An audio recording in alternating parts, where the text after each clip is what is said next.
कि जब आप कोई film whenever you accept any film, so what aspects do you pay, मतलब आप किन चीजों पर आप ज्यादा ध्यान देते हैं? इट इज अ स्क्रिप्ट, को एक्टर्स और मनी?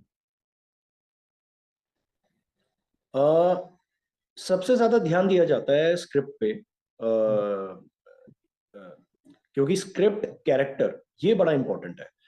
ये सेकेंडरी चीजें हैं कि आपका को एक्टर कौन है। भाई सर अगर कोई एक, नॉन सॉरी मैं एक्टर, इंटरप्ट कर रहा हूँ, इसमें मैंने मनी फैक्टर इसलिए बोला क्योंकि बहुत सारे एक्टर्स ने आकर के बोला डिफरेंट डिफरेंट प्लेटफॉर्म्स पे कि so and so film they did not want to do, just because of money they accepted the project.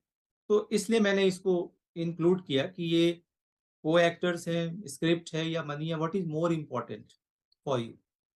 Sir script and the character, these are the major important factors. उसके बाद को actors मेरे को फर्क नहीं पड़ता इतना। हाँ, मनी, मैं बजट को मैं अवॉइड नहीं करूंगा, बजट का फर्क पड़ता है। क्योंकि अगर आप में काबिलियत है, और एक्चुअली मैं आपको फैक्ट भी एक बताता हूँ कि दिल्ली में ना बहुत बुरा हाल है। कास्टिंग कोऑर्डिनेटर्स बहुत फैल चुके हैं। मैं भी खुद भी मैं कास्टिंग करता हूँ कई बार, बट मैं कभी किसी एक्टर को, बीइंग एन एक्टर, मैं कभी ये नहीं चाहता कोई एक्टर एक्सप्लॉइट हो। तो दिल्ली में कास्टिंग कोऑर्डिनेटर्स ज्यादा है, कास्टिंग डायरेक्टर्स नहीं है। कोऑर्डिनेटर्स ज्यादा है। एक दो हैं जो कास्टिंग डायरेक्टर बोलते हैं अपने आप को, बट मेनली कास्टिंग कोऑर्डिनेटर्स हैं। मुंबई में हैं जो असली कास्टिंग डायरेक्टर्स हैं। तो होता क्या है कि दिल्ली में जब कोई प्रोजेक्ट आता है ना, तो कटनी छटनी कर करके वो बजट जो इतना सारा असाइन होता है वो इतना सा रहता है।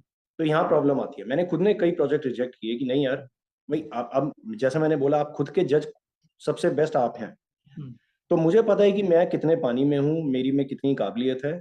तो अगर कई बार होता है कि कोई इंडिपेंडेंट फिल्म है, उसके पास बजट कम है, वो समझ आता है। तो कई बार होता है कि कम बजट में भी काम करना पड़ता है, तो which is okay, totally okay. But कई बार ऐसा है कि बिग प्रोडक्शन, एक बिग बजट फिल्म है। एक अभी लास्ट ईयर की बात आपको बताता हूँ। लास्ट ईयर साउथ की फिल्म, बहुत बड़ी फिल्म, लियो, लियो अभी अभी रिलीज हुई। उस फिल्म में, उस फिल्म का ऑन पेपर्स 250 करोड़ का बजट था, 250 करोड़ का। और कास्टिंग की गई दिल्ली से, कैरेक्टराइजेशन ढंग से ब्रीफ नहीं किया गया। पर जब ये सब चीजें हुई तो मैंने स्ट्रेट अवे मना किया कि मैं नहीं करूंगा। बजट ऑफर किया गया, सो एंड सो एक अमाउंट ऑफर किया गया। मैंने कहा नहीं, इतने अमाउंट में तो मतलब ही नहीं। अच्छा, उस टाइम तक ये नहीं पता था कि हाई लेवल की, हाई बजट फिल्म है। उस टाइम सिर्फ ये पता था कि एक फिल्म है साउथ की। अब साउथ का नाम आते ही मन में आता है कि नहीं यार, बड़ी फिल्म। अब उन्होंने क्या क्या, कास्टिंग कोऑर्डिनेटर ने, कि नहीं बजट इसका कम है, लो बजट है। मैंने कहा साउथ की फिल्म में लो बजट कैसे हो सकती है? कह रहे नहीं नहीं, इसका ना बजट कम है। मैंने कहा नहीं, फिर तो रहने देते हैं, इसको अवॉइड करते हैं। उन्होंने कहा नहीं आप बताओ। ठीक है, हमने थोड़ा सा बढ़ाया, वो थोड़ा सा कम आए, तो करते करते एक अमाउंट पे सेटलमेंट हो गई। और काफी दिनों का शूट बोला उन्होंने, 30-32 दिन का शूट बोला था। मुझे लगा चलो ठीक है, प्रॉफिटेबल है, करते, कैरेक्टर ठीक भी लग रहा है। अब इसका शूट होना था कश्मीर में। अब हम कश्मीर पहुंचे हैं, तो रास्ते से लेके वहां पे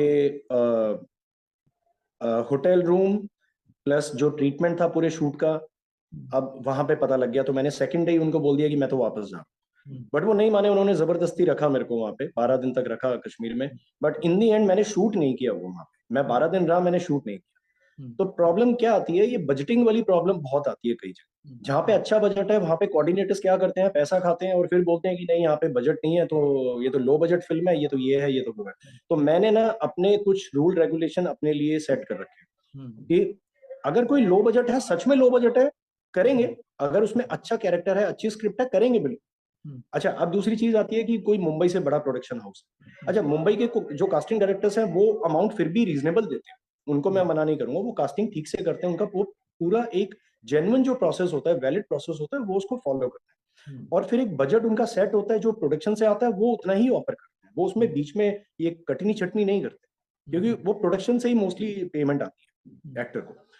तो अगर मैं अपनी पर्सनली बात करूं तो मैं स्क्रिप्ट पे फोकस जरूर करता हूं और बजट पे भी फोकस करता हूं। को एक्टर सेकेंडरी चीज होती है कि को एक्टर कौन है। इसीलिए एक्टर को अपना क्राइटेरिया सेट करना पड़ेगा, जो मुझे लगता है। जो दिल्ली में बहुत बुरा हाल है, मुंबई में भी बहुत बुरा हाल है। हम एक्टर्स ने भी कई जगह अपनी मार्केट खराब कर रखी है। हमारे में यूनिटी नहीं है। या तो हम एक यूनिटी बनाए, एक एसोसिएशन हमारा भी होना चाहिए। सिंटा है मुंबई में, बट एक एक्टर्स का, या तो दिल्ली में ही सिर्फ एक्टर्स का एक एसोसिएशन ये होना चाहिए कि कोई भी एक्टर एक फलाना फलाना प्रोजेक्ट के लिए इतने से कम में काम नहीं करेगा। मुझे ऐसा लगता है। टीवीसीज होते हैं, डिजिटल फिल्म्स होते हैं, उनके बजट बड़े हाई होते हैं, तो वो एक्टर उसमें खुश होता है काम करने के लिए कि मेहनत कम करनी पड़ती है और बजट अच्छा मिल जाता है, और शूट भी मेरे ख्याल 2-4 घंटे में फिनिश हो जाता है। तो ऐसा होता है। अब वेब सीरीज है, वेब सीरीज के लिए बजट मुंबई से तो अच्छे ऑफर होते हैं, बट यहाँ दिल्ली तक पहुंचते पहुंचते वो कम रह जाता है, और दिल्ली तक पहुंचते पहुंचते कैरेक्टर की जो लेंथ है ना वो भी बड़ी छोटी हो जाती है। कहने का मतलब जो मुंबई से कास्टिंग मेन होती है उस वही एक्चुअली मेन कास्टिंग होती है। दिल्ली आते आते वो टर्चरी कास्टिंग रह जाती है। मुंबई में फिर भी सेकेंडरी कास्टिंग, प्राइमरी कास्टिंग रहेगी। दिल्ली में छोटे छोटे जो रोल होंगे, कई बार आपको फीचर कास्ट में ले लेंगे, कई बार आपको टर्चरी कास्ट में ले लेंगे कि डायलॉग आपको सिर्फ इक्का दुक्का बोलना है और ये सब। तो मैं तो डायलॉग, अब कई बार ऐसे कैरेक्टर कई बार आते हैं अच्छे अच्छे कास्टिंग कंपनी से दिल्ली की, तो उनको मना करना पड़ता है कि नहीं इतना नहीं करूँ, क्योंकि अपनी इंसल्ट कराने वाली बात है कि आप में काबिलियत है बट आप मजबूरी में अगर छोटा मोटा काम कर रहे हैं तो चाहे बजट कितना भी अच्छा हो, इन दी एंड मना करना पड़ता है कई बार, बजट अच्छा होने के बावजूद भी।